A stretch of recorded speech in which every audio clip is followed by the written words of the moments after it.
तो गाइस कैसे हैं आप सब लोग। स्वर्ड किंग के एपिसोड 181 के साथ हाजिर हो। तो लास्ट एपिसोड के एंड पे हमने देखा था जुंजी अपने पास एक पिल बनाकर लाता है, लूलैन के पास चला जाता है। वो लूलैन को उस पिल की एनर्जी अब्सॉर्ब करवाकर उसको जगाना चाहता है। मास्टर लिन और एम्परर मोवैंग दोनों उसके पास ही होते हैं। वो दोनों मुझे देखकर काफी हैरान होते हैं कि उसके जो लोटस फ्लावर होते हैं उसके अंदर कुछ मूवमेंट्स दिखाई देती है, लेकिन इसी के साथ ही वो मूवमेंट्स वहाँ पर खत्म हो जाती है, एनर्जी डेसिपेट हो जाती है। वो लोग हमारे जुंजी को वहाँ पर हौसला देते हुए कहते हैं तुम्हें ज्यादा परेशान होने की जरूरत नहीं है, ये एक दिन जरूर जाग जाएगी। जुंजी भी कहता है लगता है कि मैं यहाँ पर फिर से फेल हो गया, मैं इसको दोबारा नहीं जगा पाऊंगा। दोनों मास्टर से कहता है चलो फिर ठीक है, हम लोग यहाँ से वापस चलते हैं और जाकर कुछ रेस्ट करते हैं क्योंकि मैं भी काफी थका हुआ हूँ। तुम्हारा जुंजी वहाँ से वापस की तरफ मुड़ता है तो लूलैन के जो लोटस फ्लावर होता है उसके अंदर से एनर्जी निकलना शुरू हो जाती है। वो देखकर वो लोग भी काफी हैरान हो जाते हैं और वहीं पर रुक जाते हैं। तो लूलैन की बॉडी वहाँ पर साइज में बड़ा होना स्टार्ट होती है, इसी के साथ ही वो साइज में काफी ज्यादा बड़ी हो जाती है और ऊपर हवा में उड़ना स्टार्ट करती है। फिर मोवैंग कहते हैं अब यहाँ पर ये क्या हो रहा है। लड़के की बॉडी के अंदर से इस वक्त जो लाइफ फोर्स निकल रही है वो बहुत ज्यादा स्ट्रॉन्ग है, लगता है कि ये दोबारा से जागने वाली है, इसका साइज भी बड़ा हो गया है। लूलैन जो कि अब साइज में बड़ी हो चुकी है और ऊपर हवा में उड़ रही थी वो ऊपर से नीचे की तरफ गिरना स्टार्ट करती है। धमाल जुंजी जल्दी से जंप करते हुए आगे बढ़ता है, उसको कैच कर लेता है, नीचे गिरने से बचा लेता है। इसी के साथ ही लूलैन अपनी आंखें खोलती है। लूलैन आंखें खोलने के साथ ही कहती है मैं कौन सी जगह पर हूँ। तुम्हारा जुंजी से कहता है लूलैन तो फाइनली तुम उठी गई हो, तुम अपने घर में हो। जुंजी उसे उठाकर वहाँ पर दोनों मास्टर्स के सामने नीचे उतरता है तो वो उसे कहती है तुम तो ब्रदर चू हो, तुम कुछ कैसे हुआ और मैं यहाँ पर कैसे आई हूँ। जुंजी उसे कहता है इस सब से अब ज्यादा फर्क नहीं पड़ता, तुम पिछले 1 साल से यहाँ पर सो रही थी और मैंने फाइनली तुम्हें यहाँ पर दोबारा से होश में लाया, तुम दोबारा से जाग चुकी हो, तुम दोबारा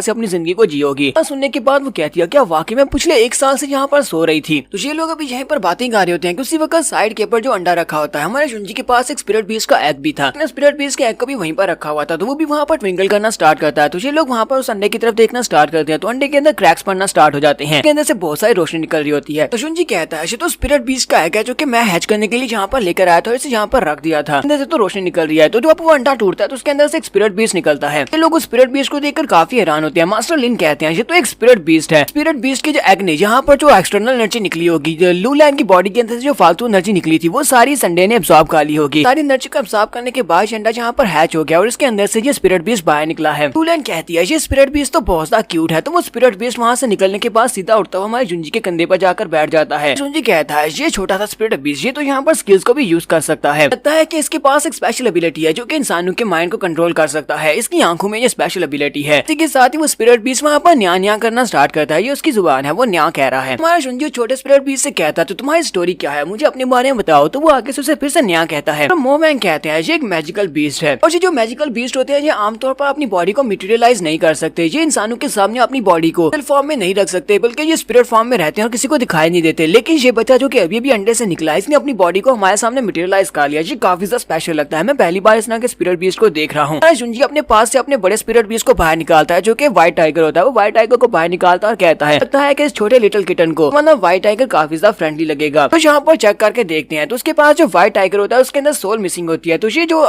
नया स्पिरिट बीस्ट होता है ये छोटा नया स्पिरिट बीस्ट उड़ता हुआ सीधा जाकर उस बड़े से व्हाइट टाइगर के सर के अंदर घुस जाता है और वहाँ पर उसकी आंखों के अंदर से सामने की तरफ रोशनी निकलती है। ये देखकर एम्परर मोवैंग कहते हैं ये तरीका तो काम कर गया। एम्परर मोवैंग कहते हैं इस व्हाइट टाइगर को मैंने सिर्फ और सिर्फ एक सोल पपेट के तौर पर क्रिएट किया था, लेकिन इसकी फिजिकल फॉर्म बहुत ज्यादा स्ट्रॉन्ग थी। लेकिन अब इस बड़े से टाइगर की बॉडी के अंदर से लाइफ फोर्स निकल रही है जो कि सिर्फ और सिर्फ इस छोटे से किटन की वजह से जो कि इसकी बॉडी के अंदर चला गया है। वो छोटा किटी उसके सर के ऊपर ही बैठा होता है और वहाँ पर बैठकर न्या न्या कर रहा था। हमारा लिंचुनजी आके पड़ता है और उसे कहता है इस बड़े से स्पिरिट बीस्ट के पास इसकी सोल नहीं थी, लेकिन अब तुमने इसकी कमी को पूरा कर दिया है, तो मैं इसको सिर्फ और सिर्फ यहाँ पर ट्रांसपोर्टेशन के लिए यूज करता रहा हूँ, यानी मैं इसके ऊपर बैठकर एक जगह से दूसरी जगह जाता रहा हूँ। यहाँ पर तुम दोनों को सिर्फ एक्सपेरिमेंट के तौर पर आपस में मर्ज करने की कोशिश की, लेकिन मुझे क्या पता था कि यहाँ पर वाकई में काम कर जाएगा, तुम तो वाकई में यहाँ पर इसके साथ मर्ज हो गए हो। तो मास्टर लिन उसे कहते हैं ये छोटा सा किटी जो कि अभी अंडे से निकला है ये बहुत ज्यादा कमजोर है, अभी छोटा है, वजह से ये अपना बचाव नहीं कर सकता, इसी वजह से इसने तुम्हारी बॉडी के अंदर स्टोरेज के अंदर इस बड़े से व्हाइट टाइगर को देखा और इसकी बॉडी को यूज करना चाहता है। अब ये इसकी बॉडी को यूज कर सकता है। वहाँ पर अपनी बातें कंप्लीट करने के बाद हमारा जुंजी वहाँ से बाहर निकलता है और सभी लोगों को एक साथ इकट्ठा करता है। उन सभी लोगों से कहता है अब मैं तुम सभी लोगों से आई बोलकर यहाँ से जाने वाला हूँ, तुम सभी लोगों को यहाँ पर कीटियान पीक के ऊपर ही रहना होगा। मैं यहाँ पर कीटियान पीक पे काफी दिन गुजार चुका हूँ, अब मुझे यहाँ से जाना होगा क्योंकि बहुत ही जल्दी 6 सेक्टर कंपटीशन स्टार्ट होने वाला है। लूलैन उसे कहती है लेकिन ब्रदर चू तुम इतनी जल्दी क्यों जाना चाहते हो, मैं तो अभी भी यहाँ पर जागी और तुम मुझे अकेला छोड़कर चले जाओगे। हमारा जुंजी उसे कहता है लूलैन तुम्हें पता है कि ब्लू लोटस जो तुम्हारे पास स्पिरिचुअल एनर्जी है, जो तुम्हारे पास मार्शल आर्ट्स की स्पिरिट है वो काफी ज्यादा स्पेशल है, तुम उसको अच्छी तरह से मास्टर कर लेती हो, तुम एक महान इंसान बन सकती हो। मैं चाहता हूँ कि तुम इसकी टीचिंग्स को फॉलो करो, जब तक तुम इसकी टीचिंग्स को फॉलो करती रहोगी तुम ग्रेट हाइट्स को हासिल कर सकती हो, जल्दी ही तुम बहुत ही जल्दी ब्रेक थ्रू कंप्लीट करने के बाद लेवल तक पहुंच सकती हो। उसे कहती है ठीक है जैसा तुमने कहा मैं बिल्कुल वैसा ही करूंगी, मैं यहाँ पर आकर कल्टीवेट करूंगी। तो उसके बाद हमारा शुंजी जुनजी उनसे कहता है सिर्फ और सिर्फ तुम्हारा जुनजी नहीं रहा बल्कि मैं स्वर्ड मास्टर भी हूँ। मैं इस वक्त वेंचियान पवेलियन का एक स्वर्ड मास्टर हूँ। बहुत ही जल्दी कंपटीशन स्टार्ट होने वाला है, मुझे स्टार सेक्टर में जाना पड़ेगा। मैं तो यहाँ पर तुम सभी लोगों से मिलने के लिए आया था और साथ ही यहाँ पर कुछ छोटे मोटे इश्यूज थे जिनको मैं सॉल्व करने के लिए यहाँ पर आ गया। वेंचियान पवेलियन से मैंने जो कुछ भी लूटा था वो सारे का सारा मैंने जहाँ पर तुम सभी लोगों में बांट दिया है और जितना भी वहाँ पर दूसरे लोगों में बांटने वाला था वो सभी लोग तुम खुद से मैनेज कर सकते हो, उसे बाकी लोगों में बांट देना। छोटे मोटे काम तुम लोग खुद कर सकते हो। साहू से कहता है बॉस बिल्कुल परेशान होने की जरूरत नहीं है, वो सारा काम तो मैं खुद ही संभाल लूंगा, मैं सब कुछ कर दूंगा। जुनजी उनसे कहता है एक और बात, तुम्हें मैंने बताया था कि मेरा प्लान स्टार्ट होने वाला, बहुत ही जल्दी मैं अपने प्लान को स्टार्ट करूंगा, उसमें मुझे तुम सभी लोगों की हेल्प चाहिए। हमारे पास सिर्फ और सिर्फ 3 महीने हैं, मैं चाहता हूँ कि 3 महीने में तुम लोग पूरी तैयारी को मुकम्मल कर लेना। और इसके बाद हमारा जुनजी के कान में वहाँ पर उस सारे प्लान को बता देता है। हमें प्लान नहीं बताया जाता कि प्लान क्या है। हमारा जुनजी अपने व्हाइट टाइगर को निकालता है, साथ ही अपने छोटे स्पिरिट बीस्ट को भी लेता है और कहता है तो ठीक है तुम सभी लोगों को बाय बोलने का वक्त आ चुका है। और वो बड़ी स्पीड से वहाँ से उड़ जाता है। उन लोगों से कहता है मैं यहाँ पर इस कीटियान पीक को तुम्हारे हवाले करके जाने वाला हूँ और उम्मीद करता हूँ कि 3 महीने के बाद हम सभी लोग बहुत ही जल्दी स्वर्ड मास्टर पीक के ऊपर मिलेंगे वेंचियान पवेलियन में। मास्टर लिन कहते हैं जबकि हमारा लड़का भी वहाँ पर उस कंपटीशन को अटेंड करने के लिए जाने वाला है, तो मुझे लगता है ये कंपटीशन बहुत ज्यादा इंटरेस्टिंग होगा। तो जाओ उन लोगों से कहता है जबकि हमारा ब्रदर यहाँ पर ये सब कुछ कर रहा है, मास्टर यहाँ पर इतनी ज्यादा मेहनत कर रहे हैं, तो हमें भी उस प्लान में पूरे तरह से शामिल होना पड़ेगा, उसे लेट डाउन बिल्कुल भी नहीं कर सकते। जुनजी उन लोगों से आगे निकल आता है। जुनजी काफी दूर आने के बाद कहता है मुझे सीधा स्टार सिटी में जाना पड़ेगा, लेकिन सबसे पहले मुझे सन सिटी को क्रॉस करना पड़ेगा। सन सिटी को क्रॉस करने के बाद तकरीबन 500 किलोमीटर का सफर है, उसके बाद मैं एंशियंट स्टार सिटी में पहुंच जाऊंगा। हो सकता है कि इस बार वहां पर एंशियंट स्टार सिटी में पहुंचने के बाद मैं ल्यूसियान के बारे में कुछ पता कर सकूं। इस वक्त मेरी माँ भी वहां पर किसी जेल में है जहां पर उसे बंद किया गया है और वहां पर वो सफर कर रही है, यानी कि बहुत ज्यादा दर्द में है। जाकर अपनी माँ को भी ढूंढना होगा और उसे आजाद करवाना होगा। तो उसका जो छोटा स्पिरिट बीस्ट होता है जो कि उसके कंधे पे बैठा होता है वो उसकी तरफ देखता है और कहता है न्या। तुम्हारा जुनजी से कहता है तुम्हें परेशान होने की जरूरत नहीं है, मेरे लिए परेशान मत हो, मैं सब कुछ खुद ही संभाल लूंगा। ये लोग अभी थोड़ा सा आगे बढ़ते हैं कि उसका लिटिल बीस्ट जल्दी से जंप करते हुए टाइगर के सर के ऊपर बैठ जाता है। हमारा जुनजी से कहता है तुम्हें क्या हुआ, क्या कुछ गलत हुआ है, तुम क्या देख रहे हो। तो वो नीचे की तरफ देखता है तो वहाँ पर एक गार्डन में फ्रूट्स लगे होते हैं। वो उन फ्रूट्स को देखकर वहाँ पर न्या न्या करना स्टार्ट कर देता है। जी कहता है लगता है कि तुम्हें भूख लगी और तुम्हें वो स्पिरिट फ्रूट्स खानी है, चलो ठीक है फिर वहाँ पर चलते हैं। जुनजी अपने व्हाइट टाइगर को लेकर वहाँ पर उस गार्डन में नीचे की तरफ उतरना स्टार्ट करता है। जैसे हमारा जुनजी अपने टाइगर के ऊपर से जंप लगाकर वहाँ पर गार्डन में नीचे उतरता है,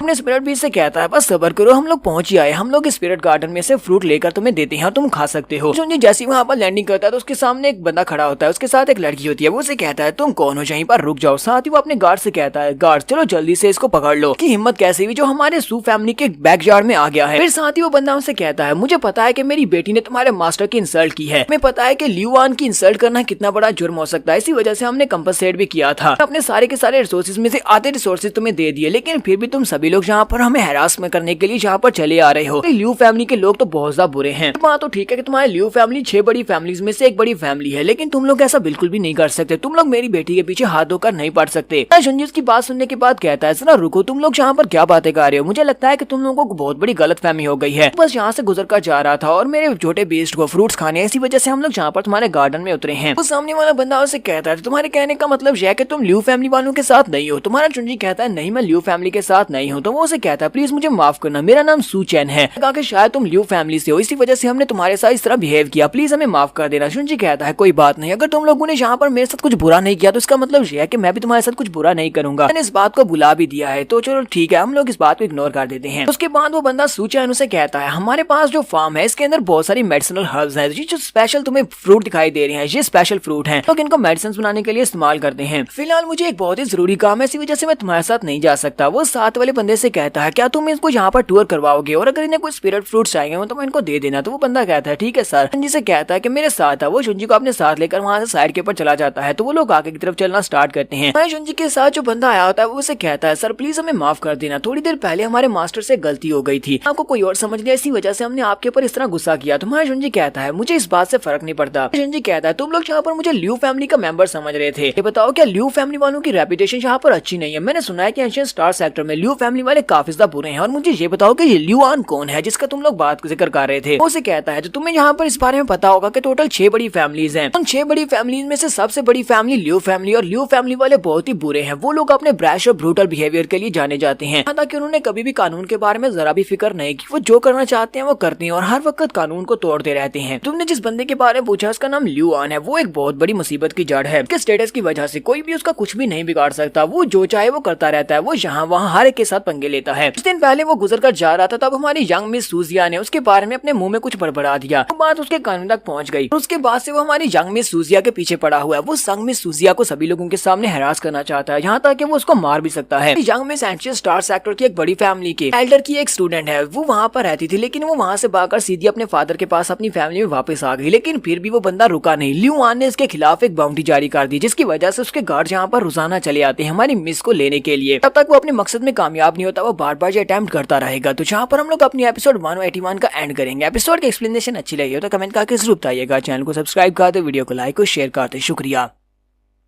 तो गाइस कैसे हैं आप सब लोग। स्वर्ड किंग के एपिसोड 182 के साथ हाजिर हूँ। फर्स्ट एपिसोड के एंड पे हमने देखा था कि हमारा जुंजी एक गार्डन में उतरता है अपने स्पिरिट बीस्ट के लिए स्पिरिट फ्रूट्स को लेने के लिए। यहाँ पर पहले से कुछ मसला चल रहा होता है, जो कि ल्यू फैमिली के एक यंग मास्टर ल्यू आन की वजह से हो रहा होता है। हमारे जुंजी को वो बंदा जो कि उसके साथ होता है, जो उसको गार्डन विजिट करवा रहा था, वो उससे सारी बात बताता है कि हमारी यंग मिस सूजिया ने उसके खिलाफ कुछ बातें की थी, जिसकी वजह से हमारी यंग मिस सूजिया के पीछे पड़ गया है। तुम्हारा जुंजी उनकी बातें सुनने के बाद सोच रहा होता है, मुझे पता चला कि ल्यू फैमिली वाले कितने ज्यादा बुरे हैं। तो अब मुझे पता चल रहा है कि मेरी माँ के खिलाफ उन लोगों ने क्या किया होगा। 18 साल पहले उन्होंने अपने फायदे के लिए मेरी माँ के साथ जो कुछ भी किया, उनका बदला तो मैं ल्यू फैमिली से लेकर रहूंगा। हमारा जुंजी उसके साथ बातें कर रहा होता है कि उसी वक्त उसका जो बीस्ट होता है वो ऊपर से फ्रूट को उतारता है और सारे फ्रूट्स को खा जाता है। उसने वहाँ पर काफी सारे फ्रूट्स को खा दिया होता है। हमारा जुंजी उसकी तरफ देखकर कहता है, तुमने तो सारे फ्रूट्स को खा दिया। साथ वाला जो बंदा आता है वो उसे कहता है, क्या तुम्हें पता है कि यहाँ पर जो फ्रूट्स हैं इनको क्या कहा जाता है? इनको जीवल जेडेड फ्रूट कहा जाता है। पूरे के पूरे इलाके में सिर्फ और सिर्फ हम ही लोग हैं जो कि इस तरह के स्पिरिट फ्रूट को उगाते हैं। सारे के सारे फ्रूट्स लेवल 3 के स्पिरिचुअल फ्रूट्स हैं और इनमें से सिंगल फ्रूट जो होता है वो 500 स्पिरिट स्टोन्स का बिकता है। लेकिन सभी स्पिरिट फ्रूट्स को आसपास में बेचते हैं। तो हमारा जुंजी से कहता है, तो मुझे ये बताओ कि तुम्हारे इस गार्डन में इस वक्त कितने ज्यादा स्पिरिट फ्रूट्स होंगे? बंदा उसे कहता है, मुझे लगता है कि 400-500 के करीब तो होंगे। तो हमारा जुंजी अपने पास से एक रिंग निकालता है और उसे कहता है, मेरी इस रिंग के अंदर पूरे 60,000 स्पिरिट स्टोन्स हैं। इतने स्पिरिट स्टोन्स काफी रहेंगे जो मेरे बीच ने यहाँ पर फ्रूट्स खाए हैं उनके लिए। तो भी वो और भी ज्यादा फ्रूट्स खाना चाहता है। तो उसे कहता है, हाँ क्यों नहीं, इतने काफी रहेंगे। जुंजी जब उसे वो रिंग दे देता है तो उसे वहाँ पर से एनर्जी महसूस होती है। वहाँ पर एक गार्ड होता है जो कि बड़ी स्पीड से उड़ता हुआ दूसरी तरफ जा रहा होता है और साथ ही वो डेथफुल एनर्जी को निकाल रहा होता है, यानी कि वो किलिंग इंटेंट को रिलीज कर रहा होता है। हमारा जुंजी कहता है, ये बंदा यहाँ पर अपने एक्सप्लोसिव ओरा और साथ में किलिंग इंटेंट को रिलीज कर रहा है। आखिर ये बंदा चाहता क्या? लगता है कि ये ल्यू फैमिली का एक बंदा है। तो उड़ता हुआ सीधा उन लोगों के पास जाता है, सू चैनिंग और उसकी बेटी सूजिया के पास, और उनसे कहता है, जल्दी से इस लड़की को मेरे हवाले कर दो, ये लड़की मेरे साथ जाएगी। यंग मास्टर के जो ऑर्डर्स हैं। तो सू चैन उसे कहते हैं, मैं इस बात से मना करता हूँ, मैं अपनी बेटी को तुम्हारे साथ नहीं भेजूंगा। अपने वेपन को सामने की तरफ करते हुए से कहता है, तुम्हारी हिम्मत कैसे हुई यहाँ पर हमारे ऑर्डर्स को डिफाई करने की? क्या तुम्हें पता नहीं है कि हम लोग कौन है? हम लोग ल्यू फैमिली से हैं। सूजिया अपने डैड के सामने आकर खड़ी हो जाती है और उसे कहती है, तुम्हें यहाँ पर किसी को भी नुकसान पहुंचाने की जरूरत नहीं है, जैसा तुमने कहा मैं बिल्कुल वैसे ही करूंगी। उसके फादर उसे कहते हैं, प्लीज इसके साथ मत जाओ, अगर तुम इसके साथ जाओगी तो वो तुम्हारे साथ कुछ बुरा कर सकता है। सूजिया अपने डैड से कहती है, डैड, ये सारी मेरी गलती है कि हम लोग इस वक्त इस सिचुएशन में पड़ चुके हैं। अब जबकि मैंने यहाँ पर गलती की है तो मुझे इस गलती का मुआवजा तो भुगतना पड़ेगा। अपने डैड से कहती है, डैड आप ल्यू फैमिली के बारे में अच्छी तरह से जानते हैं कि वो कितने ज्यादा पावरफुल है और उनकी रेपुटेशन कितनी ज्यादा है। अगर मैं ऐसा नहीं करती, अगर मैं इसके साथ यहाँ से नहीं जाती तो हमारी सू फैमिली को जड़ से मिटा देंगे, सभी लोगों को मार डालेंगे और मैं ऐसा बिल्कुल भी नहीं चाहती। तो गार्ड उसे कहता है, लड़की तुमने बहुत ही अच्छा फैसला किया, तुम कोई बेवकूफ नहीं हो, चलो जल्दी से आप मेरे साथ आ जाओ। तो वो अपने हाथ को सामने की तरफ करते हुए एनर्जी को रिलीज करते हुए उसे अपने पास उड़ाकर ले आता है। उसे कहता है, तो अब हम लोग जहाँ से जा रहे हैं। जबकि उसका डैड बेचारा वहीं पर नीचे गिर जाता है, रोना शुरू कर देता है। दूसरा बंदा भागता हुआ उसके पास आता है और उसे कहता है, प्लीज आप यहाँ पर शांत हो जाएं। अभी ये बात अच्छी तरह से पता है कि हम लोग इस वक्त कौन सी दुनिया में रहते हैं, जहाँ पर जो ताकतवर है उसी का राज चलता है। हम लोग कमजोर हैं, इस वजह से हम लोग अपनी यंग मिस को नहीं बचा सकते। जुंजी साइड के ऊपर देखता है तो जो स्पिरिट बीस्ट होता है उसने सारे के सारे फ्रूट्स को खा लिया होता है। वो उसे कहता है, तुमने सारे फ्रूट्स को खा लिया, अब चलो यहाँ से चलते हैं। लेकिन उसका स्पिरिट बीस्ट उसके साथ नहीं चलता। हमारा जुंजी से कहता है, तुमने सारे स्पिरिट फ्रूट्स को खा लिया, अब यहाँ पर कोई भी स्पिरिट फ्रूट्स नहीं बचे, हम लोग किसी और जगह पे पहुंचेंगे तो वहाँ पर मैं तुम्हें और ज्यादा स्पिरिट फ्रूट्स खरीद दूंगा, चलो यहाँ से निकलते हैं। हमारे जुंजी का जो स्पिरिट बीस्ट होता है वो उस गार्ड की तरफ देख रहा होता है जो कि यंग मिस सूजिया को अपने साथ लेकर जा रहा था। उसकी नजर काफी तेज होती है। नजर आता है कि यंग मिस सूजिया ने अपनी कमर के साथ कुछ फ्रूट्स को बांध रखा है। वो उसे देखने के बाद म्याऊं करता हुआ बड़ी स्पीड से उड़ता हुआ ऊपर चला जाता है। जुंजी कहता है, बेवकूफ तुम कहाँ पर जा रहे हो? तो वो सीधा जाकर उस गार्ड के सर के ऊपर जाकर चिपक जाता है। तो वो गार्ड काफी ज्यादा गुस्सा आ जाता है और कहता है, अब ये कौन है, ये कौन सी बला है? जुंजी बड़ी स्पीड से आगे बढ़ता है और उसके ऊपर अटैक करने के बाद उससे आगे गुजर आता है। वजह से मिस सूजिया उसकी कैद से आजाद हो जाती है। वो गार्ड सिर्फ एक ही अटैक से काफी ज्यादा जख्मी हो जाता है। वो जुंजी से कहता है, मैं पता नहीं है कि मैं कौन हूँ, मैं ल्यू फैमिली का एक एल्डर हूँ, तुम्हारी हिम्मत कैसे हुई मुझे यहाँ पर टच करने की? जुंजी उसे कहता है, लड़की को यहाँ पर छोड़ो, माफी की भीख मांगो और दफा हो जाओ। अगर तुम ऐसा नहीं करते तो उसके बाद तुम्हारे साथ जो होने वाला तुम उसके बारे में सोच भी नहीं सकते। गार्ड हमारे जुंजी की बात सुनने के बाद बहुत ज्यादा गुस्सा होता है और वो मिस सुजिया को धक्का देते हुए आगे की तरफ भेज देता है और कहता है ठीक है तुम इस लड़की को रख सकते हो। फिर साथ ही वो हंसना शुरू कर देता है और अपने हाथ को सामने करते हुए नर्ची को रिलीज करता है। जी के साथ एक तलवार बनाता है, मिस सुजिया के ऊपर पीछे से अटैक कर देता है ताकि वो उसे मार सके, लेकिन हमारा जुंजी मिस सुजिया को पकड़ते ही अपनी एनर्जी को रिलीज करता है। अपनी एनर्जी के साथ एक तलवार बनाता है तो वो एनर्जी बड़ी स्पीड से उसकी एनर्जी को काटते हुए सीधे उस बंदे के बॉडी के आर पार हो जाती है। की वजह से उस बंदे का जो कंधा होता है वो बहुत ही बुरी तरह से जख्मी होता है। वो अपने कंधे पे हाथ रखता है और कहता है बंदा काफी ज्यादा स्ट्रॉन्ग है, मैं इसकी पावर का अंदाजा नहीं लगा पा रहा कि ये कितना स्ट्रॉन्ग हो सकता है। फिलहाल मुझे जाकर अपने मास्टर को इस बारे में बताना चाहिए, तो मेरे मास्टर यहाँ पर मेरा बदला ले सकती हैं। तो वो गार्ड वहाँ से भाग जाता है। उस गार्ड के वहाँ से भागने के बाद मिस सुजिया आगे बढ़ती है, हमारी जुंजी से कहती है सर आपका बहुत बहुत शुक्रिया, आपने मेरी यहाँ पर जान बचा ली। जुंजी से कहता है मैं यहाँ पर थैंक यू बोलने की जरूरत नहीं है, जो मुझे करना था वो मैंने किया, मुझे ऐसा लगा कि मुझे ये करना चाहिए। तो स्पिरिट बेस जल्दी से जंप करते हुए मिस सुजिया के पास चला जाता है और उससे लाड करना शुरू कर देता है, जबकि वो भी उससे प्यार कर रही होती है। तो माशुंजी उससे कहता है क्या तुम्हारे पास कोई स्पिरिट फ्रूट बचे हैं? उसे कहती है हाँ मेरे पास कोई स्पिरिट फ्रूट है। तो अपने पास से स्पिरिट फ्रूट्स निकालती है और उनके सामने कर देती है और कहती है प्लीज इनको रख लें, मेरी तरफ से मेरा ग्रेटिट्यूड शो करने के लिए है, उन्हें मेरी जान बचाई है तो थैंक यू के बदले मेरे को एक्सेप्ट करो। तो हमारा जुंजी का स्पिरिट बेस उसके पास से वो फ्रूट्स ले लेता है और साइड के ऊपर बैठकर उनको खाना शुरू करता है, जबकि हमारा जुंजी में सुजिया से कहता है तुम बॉस का अपना ध्यान रखना, कहीं दोबारा से वो लोग यहाँ पर ना आ जाए, तुम्हें दोबारा से आकर पकड़ना ले। तो मिस सुजिया उसे कहती है तुम्हारा यहाँ पर मेरी फिक्र करने के लिए बहुत बहुत शुक्रिया, लेकिन मैं फिलहाल भी यहाँ पर एंशिया स्टार सिटी में जाने वाली हूँ, मुझे स्काई स्टार सिटी में पहुंचना होगा। ये उसे कहता है कहीं तुम पागल तो नहीं होगी, ल्यूआन वहीं पर होगा, तुम वहाँ पर क्यों जाना चाहती हो? कहती है जो उस लड़के के बारे में, ल्यूआन के बारे में अच्छी तरह से पता है कि वो क्या कर सकता है और वो कभी भी मेरा पीछा इतनी आसानी से नहीं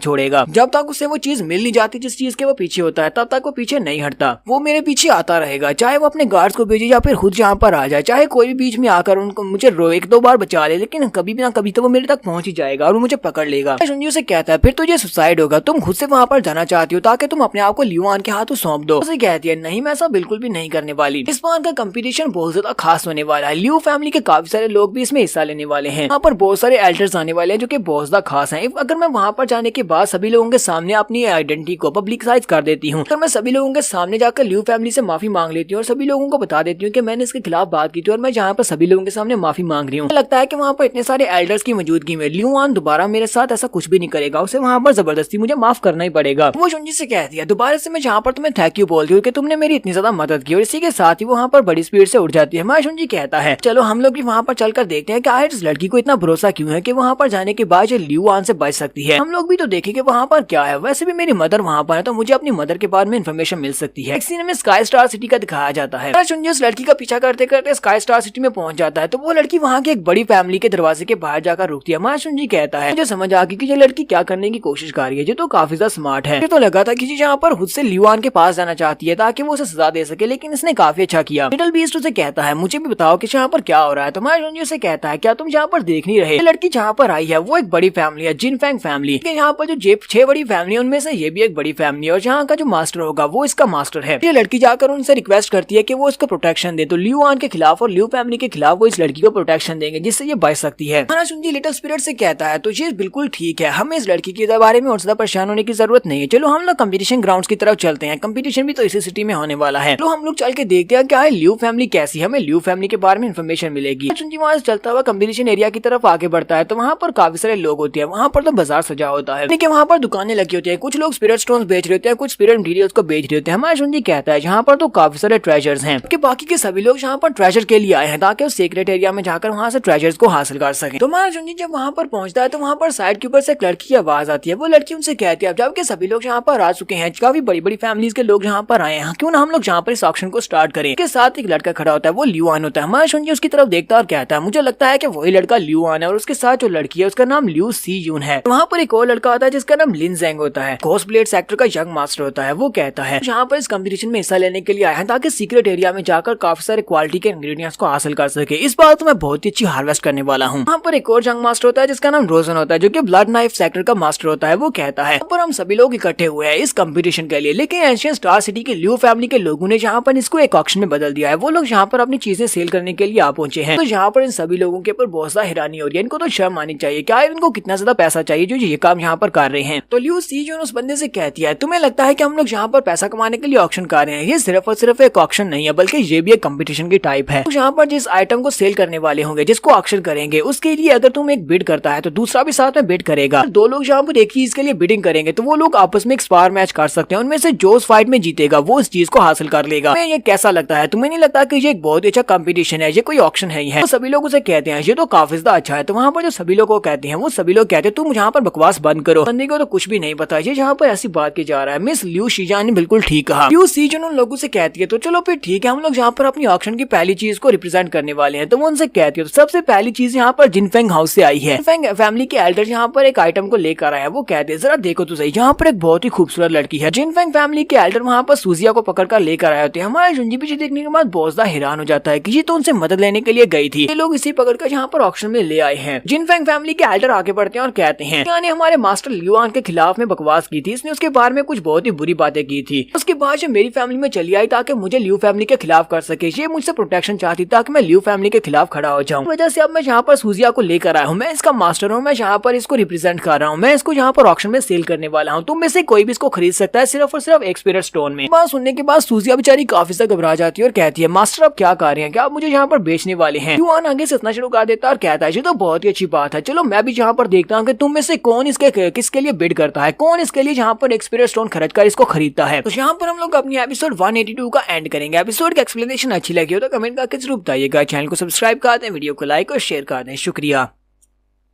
तो गाइस कैसे हैं आप सब लोग? स्वर्ड किंग के एपिसोड 183 के साथ हाजिर हो। तो लास्ट एपिसोड के एंड पे हमने देखा था जिनफेंग फैमिली का जो एल्डर होता है वो सूजिया को पकड़कर एक्शन हॉल में ले आता है। वहां पर सभी लोगों के सामने से रिप्रेजेंट करते हुए कहता है मैं इसको ऑक्शन में सेल करने वाला सिर्फ और सिर्फ एक स्पिरिट स्टोन में। लियुआन उन सभी लोगों से कहता है तो देखता हूँ कि तुम में से कौन यहाँ पर इस लड़की को खरीदने के लिए बिड करता है, क्योंकि इस लड़की ने मेरे खिलाफ बात की थी, ऐसे कोई भी इसको खरीद नहीं सकता। तो वो सभी लोग बातें करना शुरू कर देते हैं और कहते हैं इसे कौन यहाँ पर इस लड़की के लिए बिड करेगा, क्योंकि ये लड़की तो काफी ज्यादा खूबसूरत है, हम में से हर कोई इसको खरीदना चाहेगा, वो भी सिर्फ एक स्पिरिट स्टोन में। इसने क्योंकि लियुआन के साथ बदतमीजी की थी और अगर हमने इसको खरीद लिया तो लियुआन हमारा दुश्मन बन जाएगा और हम में से कोई भी इसके लिए यहाँ पर बिड नहीं करेगा। तो इस लड़की की किस्मत में तो मरना लिखा हुआ है, अब यहाँ पर इसको कोई भी नहीं बचा सकता। तो वहीं पर हमारा जुंजी आगे बढ़ता है और उनसे कहता है तो मैं यहाँ पर एक स्पिरिट स्टोन देने को तैयार हूँ, मैं इसको खरीदूंगा। सभी लोग जल्दी से पीछे की तरफ अपनी मुंडी घुमाते हैं और कहते हैं यहाँ पर कौन है? लियुआन के खिलाफ जाने की कोशिश कर रहा है। तो हमारा जुंजी कहता है पास एक स्पिरिट स्टोन है, क्या मैं एक स्पिरिट स्टोन देकर अभी इस लड़की को ले सकता हूँ? तो वो सूजिया भी हमारे जुंजी को देखने के बाद काफी हैरान होती है और कहती है ये लड़का तो यहाँ पर भी चला आया। जुंजी आगे बढ़ता है, सूजिया के दोनों हाथ खोल देता है, जबकि जिनफेंग फैमिली का जो एल्डर होता है वो चिल्लाकर उससे कहता है लड़के तुम कौन हो? तुम्हें पता नहीं है कि तुम इस वक्त कौन सी जगह पर और तुम कौन सी फैमिली से पंगा ले रहे हो? हमारा जुंजी से कहता है ये ऑक्शन हॉल जहाँ पर सभी लोगों के लिए ओपन है, कोई भी यहाँ पर बिड कर सकता है और जो चीज उसे पसंद है वो ले सकता है और मैंने यहाँ पर बिड किया है। लियुआन भी आगे बढ़ता है, हमारे जुंजी से कहता है क्या तुम्हें पता है कि मैं कौन हूँ? क्या तुम्हें इस बारे में पता है कि इस लड़की के साथ मेरा एक झगड़ा चल रहा है? तुम्हें सबके बारे में नहीं पता। तुम्हारा जुंजी से कहता है मुझे तुम्हारे बारे में अच्छी तरह से पता है। फिर साथ ही वो अपने पास से एक सिक्का निकालता और कहता है तुम्हारा एक स्पिरिट स्टोन है, तुमने जहाँ पर इस लड़की को ऑक्शन में सेल किया वो भी एक स्पिरिट स्टोन के लिए और मैं जहाँ पर तुम्हें पैसे दे रहा हूँ। मुझे तुम्हारे पर बहुत ज्यादा तरस आ रहा है, तुम्हारी जिनफेंग फैमिली सिर्फ और सिर्फ एक स्पिरिट स्टोन के लिए जहाँ पर चीजों को बेच रही है, तुम तो बहुत ज्यादा गरीब निकले। जुंजी सूजिया से कहता है मेरे पीछे आओ। तो वो उसे कहती है हाँ ठीक है और वो भागती हुई उसके पीछे आ जाती है। कि वो लियुआन जो होता है वो अपने गार्ड की तरफ देखता है और उससे इशारा करता है कि जाओ जाकर उसे फाइट करो। तो वो जल्दी से जंप करते हुए हमारे जुंजी के ऊपर अटैक करने के लिए आगे बढ़ता है, बाले के साथ हमारे जुंजी पर अटैक करता है। हमारा जुंजी जंप करते हुए पीछे हटता है और कहता है तुम लोग जहाँ पर आप गंदी ट्रिक्स खेलने वाली हो, क्या तुम जहाँ पर मेरे पर अटैक करोगे अगर मैंने यहाँ पर ऑक्शन में कुछ हासिल कर लिया? बंदा उसे कहता है क्या तुम्हें यहाँ के रूल्स के बारे में नहीं पता? मिस लियू शीजुन ने यहाँ पर सबसे पहले रूल्स के बारे में बताया था। रूल ये है यहाँ पर एक से ज्यादा बंदा एक ही आइटम के लिए बिड करता है तो वो दोनों आपस में फाइट करेंगे, भी लोग आपस में फाइट करेंगे और इनके ऊपर जो भी जीतेगा वो आइटम उसकी हो जाएगी। मैं भी यहाँ पर इस लड़की के लिए बिड करता हूँ, यानी कि हम दोनों को यहाँ पर स्पार करना पड़ेगा, दोनों में से जो भी फाइट को जीतेगा वही इस लड़की को लेकर जा सकता है। लियुआन उसे कहता है ये रूल बहुत ज्यादा पुराना और हम लोग इस रूल को जरूर फॉलो करेंगे। तुम यहाँ पर इस बंदे के साथ फाइट करना चाहते हो तो फाइट करो और अगर तुम जीते हो तो इस लड़की को ले जाना, वरना इस लड़की को यहीं पर छोड़ो जहाँ से दफा हो जाए। हमारा जुंजी वहाँ पर आगे बढ़ने लगता है तो सूजिया उसका बाजू पकड़ते हुए कहती है नहीं लगता कि तुम्हें यहाँ पर इससे फाइट करनी चाहिए, ये कोई आम सा बंदा नहीं है बल्कि ये लियुआन का अपना पर्सनल गार्ड है। बंदे के साथ तुमने हमारे गार्डन में फाइट की थी, ये उससे ज्यादा स्ट्रॉन्ग है, क्या तुम इससे मुकाबला कर पाओगे? हमारा जुंजी से कहता है तुम्हें परेशान होने की जरूरत नहीं है। फिर वो आगे बढ़ता है और कहता है तो मुझे यहाँ पर तुम्हारे रूल्स की रिस्पेक्ट तो करनी पड़ेगी। चलो फिर ठीक है हम लोग यहाँ पर स्टार्ट करते हैं। गार्ड भी उसे कहता है हाँ क्यों नहीं। तुम्हें एक बात बता दूं, हमारे यंग मास्टर लियुआन के खिलाफ जो भी जाता है वो ज्यादा अरसे तक जिंदा नहीं रह पाता और तुम भी यहाँ पर मरने वाले हो। तुमने जानबूझकर ये सब कुछ किया तो तुम्हारे साथ यही सब कुछ होने वाला है। कि वो दूसरा लड़का लिन ज़ेंग वहाँ पर खड़ा ये सब कुछ देख रहा होता और कहता है लगता है कि ये लड़का यहाँ पर मरने वाला है, इस लड़के को क्या जरूरत पड़ी थी यहाँ पर लियू जुन के खिलाफ जाने की। वो गार्ड अपने बालिक को लेकर हमारे जुंजी के ऊपर अटैक करने के लिए उसके करीब पहुंच जाता है और कहता है तुम यहाँ पर मरने वाले हो, जबकि हमारा जुंजी अपनी 2 उंगलियों को सामने की तरफ करते हुए उसके बालिक को वहाँ पर ब्लॉक कर लेता है। पास से तो वो गार्ड भी बहुत ज्यादा घबरा जाता है और कहता है यहाँ पर क्या हो रहा है, मुझे कुछ समझ क्यों नहीं आ रही। जुनजी वहीं पर खड़े खड़े अपनी 2 उंगलियों के साथ ही फोर्स को रिलीज करता है तो उस बंदे का भाला भी टूट जाता है और वो खुद भी पीछे वाली दीवार के साथ जाकर पटकता है। जुनजी कहता है तुम लोग इस गार्ड को अभी यहाँ से उठाकर ले जाते हो, तुम लोग इसकी जान बचा सकते हो, हालांकि इसे बहुत ही बुरी तरह से चोट लगी है। बाद हमारा जुनजी जल्दी से जंप करते हुए एक पत्थर के ऊपर जाकर बैठ जाता है। पत्थर के ऊपर बैठने के बाद हमारा जुनजी वहीं पर बैठकर मेडिटेट करना स्टार्ट करता है, जबकि उसका स्पिरिट बीस्ट जंप करते हुए सूजिया के पास आ जाता है। जुनजी से कहता है मेरे स्पिरिट बीस्ट का ध्यान रखना जब तक मैं यहाँ पर मेडिटेट कर रहा हूँ और इसे यहाँ से कहीं भी जाने मत देना। उसे कहती है अच्छा ठीक है। साथ ही वो सोच रही होती है इस लड़के का एटीट्यूड काफी ज्यादा चेंज हो चुका है, कहीं ये जहाँ पर ल्यूआन का सारा गुस्सा अपने ऊपर रिडायरेक्ट कर रहा है ताकि उसे इसके ऊपर ज्यादा गुस्सा आ जाए और वो मुझे भूल जाए, क्योंकि ये लड़का यहाँ पर बीच में आ गया और इसने ल्यूआन की काफी ज्यादा इंसल्ट कर दिया, उसके गार्ड को भी हरा दिया है, तो अब वो सारा गुस्सा इसके ऊपर उतारेगा, यानी कि अब मैं यहाँ पर सेफ हो चुकी हूँ। जुनजी सूजिया से कहता है तुम यहाँ पर खड़ी खड़ी किसका इंतजार कर रही हो, मैंने तुम्हें अभी भी क्या कहा वही करो जो मैंने कहा। वो उसे कहते हैं अच्छा ठीक है मैं इसका ध्यान रखूंगी। इसी वक्त वो स्पिरिट बीस्ट उसकी गोद से निकलकर भागना शुरू कर देता है। हमारा जुनजी कहता है अब यहाँ पर क्या हुआ, तुम एक स्पिरिट बीस्ट को भी नहीं संभाल सकती। वो स्पिरिट बीस्ट भागता हुआ साइड के ऊपर चला जाता है, वो एक बंदे के सामने जाकर खड़ा हो जाता है, साथ ही लात टपका रहा था, तो उस बंदे ने अपने हाथ में एक फ्रूट पकड़ा होता है। हमारा जुनजी जाता जाकर स्पिरिट बीस्ट को उठा लेता है और उसे कहता है तुम यहाँ पर क्या कर रहे हो और भागते हुए यहाँ पर क्यों चले आए हो। सामने की तरफ देखता है तो उसके सामने एक बंदा खड़ा होता है, उसके हाथ में फ्रूट होता है। वो कहता है बस एक लेवल 6 का मटेरियल है, ये एक स्पिरिट फ्रूट है, किसी की भी सोल को हील कर सकता है, कोई भी इसको ऑब्जर्व करेगा तो वो अपनी सोल को अंदर से हील कर सकता है। ताकि तुम्हारे इस पैट को ये वाला फ्रूट बहुत ज्यादा पसंद आया है, इसको ये पसंद आ गया है, तुम इसके लिए इसको खरीद सकते हो, इसकी कीमत भी ज्यादा नहीं होगी। तुम्हारा जुनजी अपने स्पिरिट बीस्ट की तरफ देखता है और उससे कहता है लगता है कि तुम्हें ये फ्रूट बहुत ज्यादा पसंद आया है, पहले भी बहुत सारे फ्रूट्स खाए थे, मुझे लगता है कि अगर तुम इस फ्रूट को खा लेते हो तो तुम जल्दी से ग्रो करोगे, यानी कि तुम ब्रेक थ्रू करने के बाद शायद बड़े हो सकते हो। मुझे बताओ क्या तुम्हें ये फ्रूट चाहिए। हमारा जुनजी सोच रहा होता है मैं सोच रहा हूँ कि अगर ये वाला स्पिरिट फ्रूट जो मेरा बीस्ट खा लेता है तो इसके साथ क्या होगा, क्या ये ट्रांसफॉर्म होगा, इसकी बॉडी में कौन कौन से चेंजेस आएंगे। जुनजी उस बंदे से कहता है अच्छा ठीक है मैं तुम्हारा जो स्पिरिट फ्रूट लेने को तैयार हूँ, मैं इसको खरीदूंगा। इसी के साथ ही मिस ल्यूसी से कहती है मैं भी स्पिरिट फ्रूट को खरीदना चाहती हूँ, तुमने इसके लिए जो कीमत मांगी है वो चीजें हमारे पास मौजूद है, हमारे स्टोरेज में बहुत सारी पड़ी हुई है, उनमें से तुम अपने लिए जितनी चाहे ले सकते हो, ये स्पिरिट फ्रूट हमें दे दो। बंदा उसे कहता है मिस आपका बहुत बहुत शुक्रिया, ठीक है मैं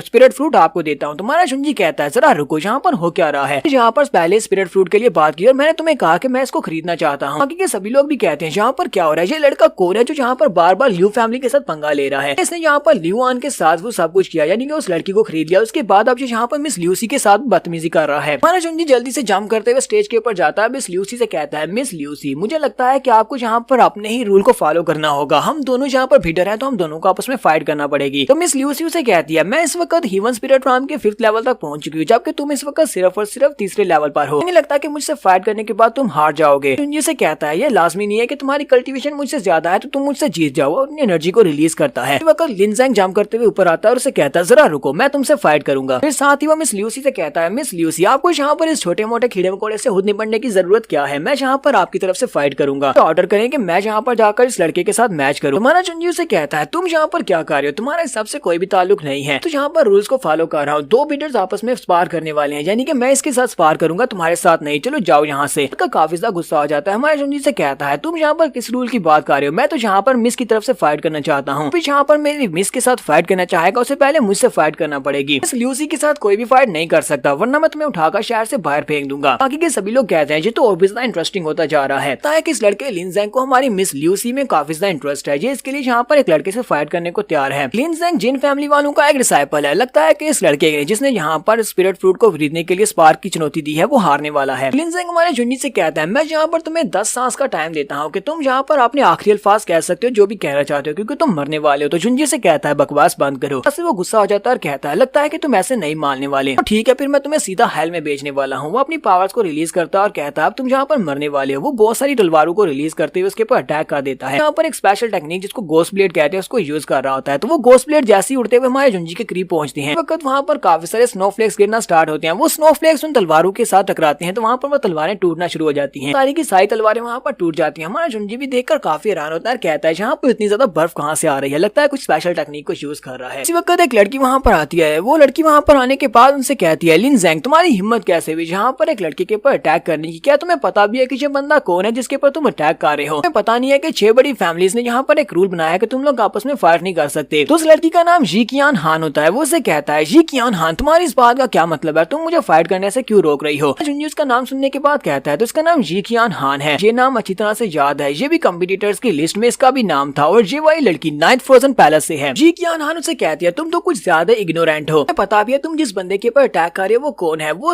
वैंचियान पवेलियन का स्वर्ड मास्टर लू जुन है। तुम स्वर्ड मास्टर लू जुन के ऊपर अटैक करना चाहते हो। तो वो सभी लोग ये बात सुनने के बाद हैरान होते हैं और कहते हैं क्या ये वाकई में स्वर्ड मास्टर लू जुन है। जी कियान हान नीचे उतरती है और उन सभी लोगों से कहती है मास्टर लू जुन ने जहाँ पर तुम सभी लोगों को अपनी रियल आइडेंटिटी के बारे में नहीं बताया, फिर भी तुम सभी लोग इसके ऊपर अटैक नहीं कर सकते। यहाँ पर तुम सभी लोगों की तरह एक कंपटीटर है। कंपटीटर होने के नाते यहाँ पर कंपटीशन में हिस्सा लेने के लिए आए हैं तो इन्हें यहाँ पर काफी सारी प्रिविलेज मिलती है। इनमें से एक कम्युनिटी है, यानी कि जो भी कंपटीटर यहाँ पर शहर में पहुंच जाते हैं तुम लोग कंपटीशन के स्टार्ट होने से पहले किसी भी कंपटीटर को जान नहीं ले सकते। अगर तुम लोग आपस में फाइट करना चाहते हो तो कंपटीशन के दौरान फाइट कर सकते हो, एक दूसरे को मार भी सकते हो। लेकिन अगर तुमने यहाँ पर कंपटीशन स्टार्ट होने से पहले फिर से इसके ऊपर अटैक किया तो फिर तुम्हें शहर से बाहर फेंक दिया जाएगा और तुम कंपटीशन में हिस्सा भी नहीं ले पाओगे। कियान हान उसे कहती है हालांकि इस लड़के ने तुम्हें अपनी रियल आइडेंटिटी के बारे में नहीं बताया, लेकिन फिर भी तुम लोग यहाँ पर आपस में फाइट नहीं कर सकते, तुम इसके ऊपर अटैक बिल्कुल भी नहीं कर सकते। लिन ज़ेंग उसकी बात सुनने के बाद कहता है ठीक है मैं इसके ऊपर अटैक नहीं करूंगा। वो मा जुनजी के सामने जाता है और उसे कहता है मैंने तुम्हें कुछ ज्यादा ही अंडर एस्टिमेट किया, लेकिन तुम्हें यहाँ पर थोड़ा सा इंतजार करना पड़ेगा क्योंकि बहुत ही जल्दी कंपटीशन स्टार्ट होने वाला है और इस कंपटीशन के दौरान मैं जरूर तुम्हें मार डालूंगा। अपने आखिरी बचे कुछ दिनों को एंजॉय कर लो। और इसी के साथ ही वो वहाँ से चला जाता है। उसके चले जाने के बाद जी कियान हान हमारे जुनजी की तरफ देख रही होती है कि हमारा जुनजी उसकी तरफ देखकर सोच रहा होता है जी कियान हान मेरे बारे में काफी ज्यादा परेशान है। अगर जी यहाँ पर मेरे बारे में इसी तरह परेशान होती रही तो आसपास के जितने भी लोग हैं वो सभी लोग मेरे से बहुत ज्यादा जल्द जेलस हो जाएंगे और वो सभी लोग मेरा दुश्मन बन जाएंगे। लियो सी जोन भी यहाँ पर अब काफी ज्यादा नर्म हो जाती है। वो हमारे जुनजी से कहती है तुम दोनों यहाँ पर काफी लंबा सफर तय करने के बाद आए हो, चलो प्लीज मेरे साथ आओ, मैं तुम सभी लोगों को तुम्हारी रहने की जगह बताती हूँ कि तुम लोग कहाँ पर रह सकते हो। बहुत जल्दी हम सभी लोगों को एंसेस्ट्रल सिटी में एक साथ जाना होगा जहाँ पर ये कंपटीशन होने वाला है, तो फिलहाल तुम लोग यहीं पर रुकोगे। तो वो दोनों से कहते हैं आपका बहुत बहुत शुक्रिया, ठीक है हम लोग तुम्हारे साथ चलते हैं। यहाँ पर हम लोग अपनी एपिसोड 183 का एंड करेंगे। एपिसोड की एक्सप्लेनेशन अच्छी लगी हो तो कमेंट करके जरूर बताइएगा। चैनल को सब्सक्राइब कर दे, वीडियो को लाइक और शेयर कर दें। शुक्रिया।